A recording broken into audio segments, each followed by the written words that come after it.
નમસ્કાર વિદ્યાર્થી મિત્રો, કેમ છો બધા? મજામાં ને? તો આપણે સીઈટીની તૈયારીમાં આજે 36મા પ્રશ્નએ પહોંચ્યા છીએ. તો ચાલો બાળ મિત્રો, માર્ચ પછી કયો મહિનો આવે છે? તો માર્ચ પછી કયો આવે? જાન્યુઆરી, ફેબ્રુઆરી, માર્ચ પછી એપ્રિલ. અહીંયા લખ્યા છે જાન્યુઆરી, મે, ફેબ્રુઆરી. તો આપણે બોલવાના જાન્યુઆરી, ફેબ્રુઆરી, માર્ચ પછી એપ્રિલ. કાલે હું બસમાં ગઈ હતી. આપેલા વાક્યમાં અંગ્રેજી શબ્દ કયો છે? તો અહીંયા છે હું, કાલે, ગઈ હતી કે બસ. તો બસનું અંગ્રેજી બસ જ થાય. નંબર 38, આઈ ખાલી જગ્યા ગો ટુ અંબાજી ટુમોરો. તો એમ કે છે કે હું કાલે અંબાજી, આવતીકાલે, એમ આવતીકાલે અંબાજી જવું છે. તો ઇઝ, એમ, વિલ કે આર. હવે આપણે ભવિષ્યકાળની વાત હોય ત્યારે આપણે વિલનો ઉપયોગ કરીએ છીએ, કારણ કે અહીંયા ટુમોરો છે. ધીસ ઇઝ એન ખાલી જગ્યા. તો ધીસ ઇઝ એનની સાથે શું પેન જોઈન્ટ થાય? ઇરેઝર, ફેન કે ટેબલ. તો તમારે પહેલો અક્ષર ચોઈસ કરવો પડે. પહેલો અક્ષર 5 વ્યંજનમાંથી આપણને કોઈ પણ હોય ઇરેઝર, તો એનની સાથે જોઈન્ટ થાય. ધેર આર સો મેની ખાલી જગ્યા ઓન ધ ટ્રી. હવે ઝાડ ઉપર ઘણા બધા શું છે? લીફ, લીવ્સ, લીવ્સ કે લીવ્સ. સ્પેલિંગ ચેક કરવાના છે. તો કે લીવ્સ એટલે કે પાંદડાઓ. મિસ્ટર પટેલ ઇઝ ખાલી જગ્યા ઓનેસ્ટ પર્સન. મિસ્ટર પટેલ પ્રામાણિક માણસ છે. તો ઓનેસ્ટ સાથે શું એ લાગે, એન લાગે, ધ કે non this, non of this, એટલે કે એક પણ નહીં. તો તમે જુઓ આની સાથે ધ નો આવે. ધ ઓનેસ્ટ પર્સન એવું ના આવે. એ ઓનેસ્ટ પર્સન એમ પણ ન આવે, એ લાગે આની સાથે. નંબર 42. 42માં જુઓ શબ્દકોશના ક્રમ પ્રમાણે નીચેનામાંથી કયું સાચું છે? આપણે શબ્દકોશ પ્રમાણે ગોઠવવાના છે. તો નંબર એમાં જુઓ કેમલ, મંકી, એપલ, હોર્સ. તમારે ABCD પ્રમાણે ગોઠવવાના છે. નંબર બીમાં એપલ, મંકી, કેમલ, હોર્સ. એ પણ ખોટો પડે. સૌ પ્રથમ ડી આવે છે, એપલ આવે પહેલા, એ પછી બી નો આવે, સી, ડી, ઈ, એફ, જી, એચ, આઈ, જે, કે, એલ, એમ. એટલે કે ABCD ના ક્રમ પ્રમાણે નંબર ડી સાચું છે. Number 43, has Devansh 2 balls. એટલે કે દેવાંશ પાસે 2 બોલ છે એમ. તો યસ હી ઇઝ આવે કે યસ હી ઇઝન્ટ આવે, યસ સી ઇઝન્ટ. તો તમને ખબર છે દેવાંશ એટલે છોકરો છે, છોકરા પાસે હી આવે. અને યસની વાત હોય એમાં નો કાંઈ ભેગો આવે નહીં. Yes he is, he has. 44મું નીચેનામાંથી પીકોકનો ગુજરાતી અર્થ શું થાય?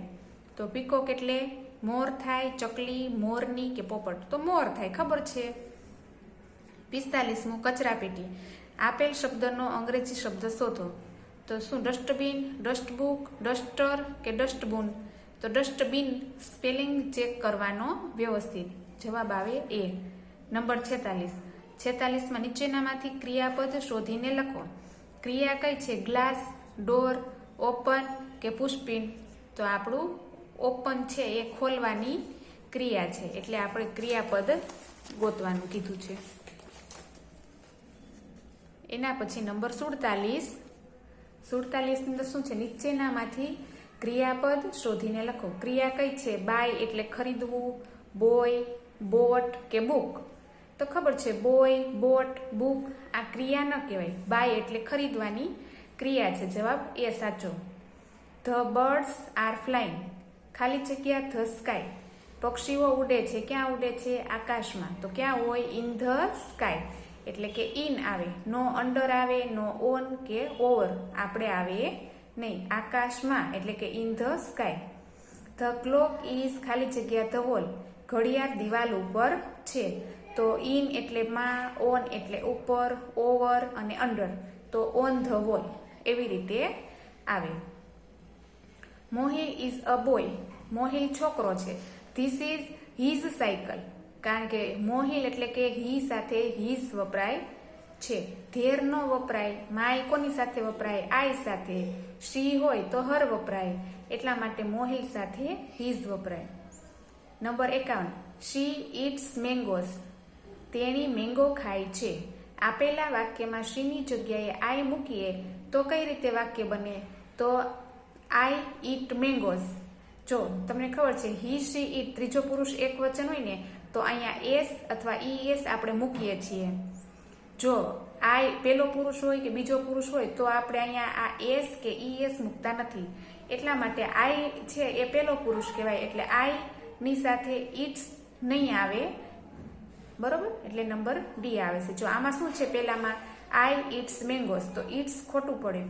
આઈ વિલ ઈટ મેંગોઝ એ પણ ખોટું પડે. આઈ ડઝ ઈટ મેંગોઝ એ પણ ખોટું પડે.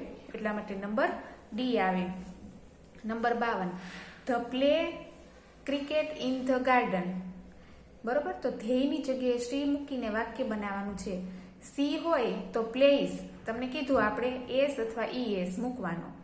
ઇન ધ ગાર્ડન એટલે નંબર એ આપણો સાચો છે. નંબર બી માં જોઈએ, she do play cricket in the garden એ ખોટું પડે. She plays cricket in the garden એ પણ ખોટું. She did plays cricket in આ ખોટું છે. પેલું એક વાક્ય આપણું સાચું. નંબર 53, વાદળ આપેલ શબ્દનો અંગ્રેજી શબ્દ શોધો. ખબર છે ક્લાઉડ એટલે વાદળ, રેઇન એટલે વરસાદ, સ્કાય એટલે આકાશ, બર્ડ એટલે પક્ષી, ક્લાઉડ એટલે વાદળ. નંબર 54, ખાંડ આપેલ શબ્દનો અંગ્રેજી શબ્દ શોધો. ખાંડ એટલે શું થાય? સોલ્ટ એટલે તો કે મીઠું, લેમન એટલે લીંબુ, શુગર એટલે ખાંડ, કોફી એટલે કોફી, તો ખાંડ એટલે શુગર. નીચેનામાંથી કયું જોડકું સાચું છે? ચાલો, જો આમાં 4 આપ્યા છે. એક તો policeman, a doctor, a teacher, a postman. એની સામે તમે જુઓ, at the school, at the post office, at hospital, at police station. તો પોલીસમેન હોય તો એ ક્યાં જાય? પોલીસ હોય એ પોલીસ સ્ટેશનમાં જાય. એટલે કે એક સાથે ડી ક્યાં છે?